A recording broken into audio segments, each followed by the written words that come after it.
Ինձ համար շատ զարմանալի էր, որ Արարատյան դաշտավայրում մշակվում են ընդամենը 10% հողերը։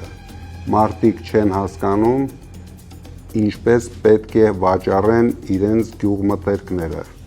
Բոլորին շատ դուր եկել էր մտերման կայանների գաղափարը, որ իրենք հնարավորություն են ունենալու հենց տարվա սկզբին հաշվարկել իրենց շահույթները։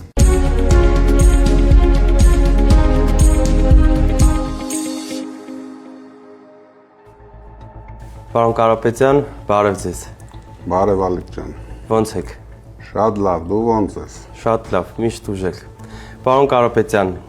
իմ այսօրվա առաջին հարցը։ Այս վերջերս դուք շատ եք հանդիպում մեր հայրենակիցների հետ եւ օրեր առաջ հանդիպում ունեցաք Հարմավիրի եւ Արարատի մեր հայրենակիցների հետ։ Ուզում եմ կիսվեք ձեր տպավորություններով եւ խնդրում եմ կասեք ինչն է իրենց ամենաշատ անհանգստացնում։ Շատ ջերմ եւ հետաքրքիր մթնոլորտում անցավ հանդիպումը։ Մարդկանց ամենաշատը հետաքրքրում էր օր առաջ հրաժարվեն Փաշինյանի իշխանությունից։ Մարդիկ շատ դժգոհ էին, որ այս իշխանությունը 8 տարվա ընթացքում ոչինչ չի արել Արարատյան դաշտավայրի ժողովրդի, ու ես վստահ եմ ամբողջ Հայաստանի ժողովրդի կյանքը գոնե ինչ-որ չափով բարելավելու համար, գյուղացու կյանքը բարելավելու համար։ Ինձ համար շատ զարմանալի էր, որ Արարատյան դաշտավայրում մշակվում են ընդամենը 10% հողերը։ Մարդիկ չեն հասկանում, ինչպես պետք է վաճառեն իրենց գյուղմթերքները։ Բոլորին շատ դուր եկել էր մտերման կայաների գաղափարը,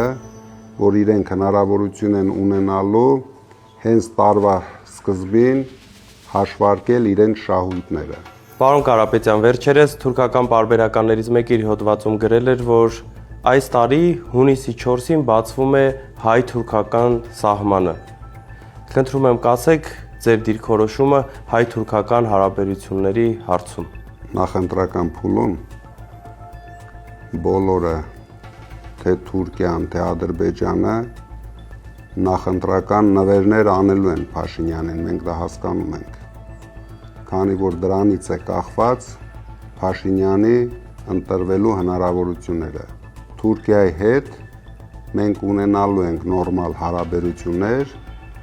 բայց ելնելով Հայաստանի շահերից։ Մենք սահման բացելը չենք համարելու կյանքի խնդիր։ Եթե մեր երկիրը, մեր գյուղատնտեսությունը դրանից դժվում է, մենք մտցնելու ենք սահմանափակումներ։ Միայն Հայաստանի եւ հայ ժողովրդի շահերից ելնելով ենք բոլոր հարաբերությունները բոլոր երկրների հետ կառուցելու։ Բայց ամենաուրախալին է Ալիևի նվերը մեր ժողովրդին։ Արդեն մենք գիտենք, որ Փաշինյանը գնում է Ադրբեջան։ Պարոն Կարապետյան, վերջերս Նիկոլ Փաշինյանը հպարտությամբ հայտարարեց, որ Հայաստանը եւ Ադրբեջանը առաջին անգամ մասնակցեցին եվրոպական միջոցառման, չնայած այն փաստին, որ Ադրբեջանը Ալիևը մասնակցել էր հեռավար կարգով եւ իր խոսքի մեջ հայտարարեց, որ քննարկում է Եվրոպայի խորհրդի հետ բոլոր տեսակի հարաբերությունների դադարեցնելու հարցը։ Բացի այդ, Ալիևը իր հայտարարությունների մեջ իր ելույթում